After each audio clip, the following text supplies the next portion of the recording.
Hello everyone student, আশা করি তোমরা অনেক ভালো আছো। দেখো আজকে ইংলিশ স্পিকিংয়ের যে পরীক্ষাটা হচ্ছে, রাইটিং লেখা, তো আলহামদুলিল্লাহ এত বৃষ্টির মধ্যেও যা ছাত্রছাত্রী আসবে আমি বিশ্বাসই করি নাই, তারপরে আসছে। কারণ আজকে পরীক্ষা, কালকে পরীক্ষা হওয়ার কথা ছিল, তারপরেও আজ আসছে। তো এর মধ্যে পরীক্ষা দিতে আসছে, খুবই ভালো লাগছে যে দেখা যাক আজকে ফার্স্ট কে হয়। স্টুডেন্ট আরও, বাট আজকে বৃষ্টির জন্য আসতে পারেনি। এখানে আর 3 জন পরীক্ষা দিচ্ছে, দেখতেই পাচ্ছেন বা দেখতেই পাচ্ছ তোমরা। তো কি কোশ্চেন কেমন হয়েছে তোমার আজকে? ভালো হয়েছে? ফার্স্ট সেকেন্ড থার্ড কি হওয়ার সম্ভাবনা আছে? আশা করি হতে পারে। আমাদের তোমার খবর কি?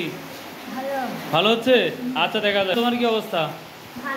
ভালো হবে না? আচ্ছা, দেখলেই হবে নি, দেখে শুনে লাগবে। হ্যাঁ আচ্ছা, অবশ্যই কপি করবে না, ঠিক আছে? আচ্ছা, আমি বলি, ওখানে কাটা দিয়ে আর লেখো। আচ্ছা ঠিক আছে, বাই, আল্লাহ।